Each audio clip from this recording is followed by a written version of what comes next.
বঙাইগাঁও জিলাৰ উত্তৰ শালমাৰাত সংঘটিত হয় ভয়ংকৰ পথ দুৰ্ঘটনা। দুৰ্ঘটনাৰ ফলত থিতাতে নিহত হয় এগৰাকী ছাত্ৰ।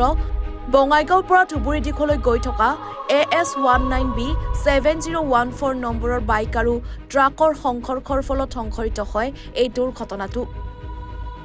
ফলত থিতাতে নিহত হয় বঙাইগাঁও ডনবক্স কলেজৰ ছাত্ৰ জীৱন ধানোৱাৰ আৰু গুৰুতৰভাৱে আহত হয় এগৰাকী বিদ্যালয়ৰ শিক্ষকগৰাকীৰ নাম কিশোৰ জাছেফ। দুৰ্ঘটনা সংঘটিত কৰি ঘটনাস্থলীৰ পৰা পলায়ন কৰা AS16C 6501 নম্বৰৰ ট্ৰাকখন বৈতামাৰী আৰক্ষী চকীৰ আৰক্ষীয়ে কৰায়ত্ব কৰিবলৈ সক্ষম হয়। গুৰুতৰভাৱে আহত কিশোৰ জাছিফক চিকিৎসাৰ বাবে বঙাইগাঁৱলৈ প্ৰেৰণ কৰা হয়। Bureau' report এনিফাৰো 24। জুবিন গাৰ্গৰ গীতসমূহৰ ওপৰত আধাৰিত গানে কি আনে নামৰ এটা সুন্দৰ অনুষ্ঠান আপোনালোকৰ ওচৰলৈ আহি আছে অতি শীঘ্ৰে।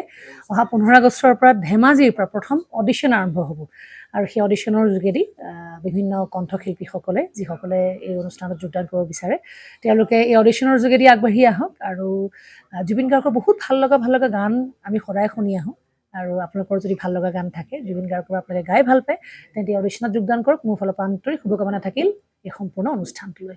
ধন্যবাদ।